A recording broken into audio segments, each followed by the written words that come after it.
नमस्कार, आप live cities देख रहे हैं। मैं हूं जय शुक्ला। देखिए, एक्शन पर एक्शन लेने वाले और आदेश पर आदेश जारी करने वाले शिक्षा विभाग के अपर मुख्य सचिव के पाठक को बड़ा धक्का लगा है। हाई कोर्ट ने के पाठक को बड़ा झटका दे दिया है और बड़ा निर्देश भी जारी कर दिया है। अब सबसे पहले तो यह जान लीजिए कि बार बार कुलपतियों की बैठक बुलाने वाले के पाठक अब कुलपतियों के साथ बैठक नहीं करेंगे और यह आदेश जो है हाई कोर्ट ने जारी कर दिया है। इसके साथ ही जो खाते फ्रीज किए गए हैं विश्वविद्यालयों के, उस पर भी हाई कोर्ट ने अपनी तीखी टिप्पणी की है। अब के पाठक को कैसे झटका लगा है, के पाठक को कैसे धक्का लगा है, वो हम आपको बताने जा रहे हैं। हाई कोर्ट में क्या कुछ हुआ है, बिहार शिक्षा विभाग के एसीएस के पाठक और विश्वविद्यालयों के बीच तकरार का मामला हाईकोर्ट पहुंचते ही एक्शन शुरू हो चुका है। पटना हाईकोर्ट ने सुनवाई के दौरान के पाठक की कार्रवाई पर नाराजगी जाहिर की है और सवाल उठाते हुए कहा है कि किस प्रावधान के तहत विश्वविद्यालय के खाते फ्रीज किए गए और वीसी, रजिस्ट्रार, प्रॉक्टर, एफओ समेत सभी कर्मचारियों के वेतन और पेंशन पर रोक लगाई गई। न्यायालय ने तत्काल सभी विश्वविद्यालयों के फ्रीज खाते चालू करने के निर्देश दिए हैं। इतना ही नहीं, अधिकारियों और कर्मचारियों के वेतन और पेंशन पर लगी रोक को हटाने का भी आदेश दे दिया है। शिक्षा विभाग की तरफ से पटना हाईकोर्ट में सुनवाई के दौरान शिक्षा सचिव वैद्यनाथ यादव भी खुद वहां पर मौजूद रहे। अब मामला समझिए। कोर्ट ने 6 मई को बैठक की तिथि भी निर्धारित कर दी है और कहा है कि पटना के मौर्या होटल में शिक्षा विभाग और विश्वविद्यालयों के बीच बैठक रखी जाए, जिसमें सभी विश्वविद्यालयों के वाइस चांसलर, प्रॉक्टर, रजिस्ट्रार समेत तमाम अधिकारी मौजूद रहें। यह भी कहा कि शिक्षा विभाग की तरफ से भी एसीएस के पाठक को बैठक में भाग लेना होगा।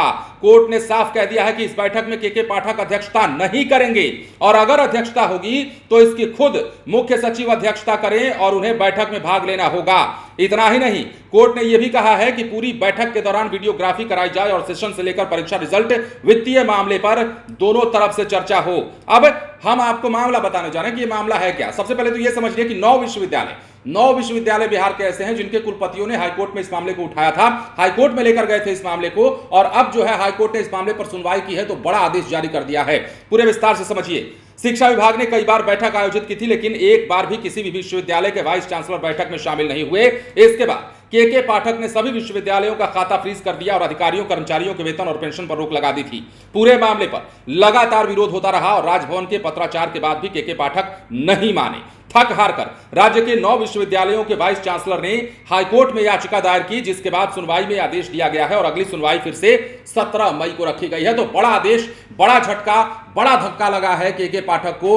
हाई कोर्ट ने नाराजगी जाहिर की है। आप पता है आपको, के पाठक एक्शन पर एक्शन लेते हैं, आदेश पर आदेश जारी करते हैं, राजभवन के आदेश की भी अवहेलना कर देते हैं और कई महीनों से ये बातें चल रही हैं। देखिए, सरकार बदल गई, महागठबंधन की सरकार थी, तब भी राजभवन से नाराजगी की खबर सामने आई, टकराव की खबर सामने आ रही थी और अब जबकि सरकार बदली, एनडीए की सरकार बिहार में आई, तब भी राजभवन से के पाठक यानी कि शिक्षा विभाग का तकरार कम नहीं हुआ।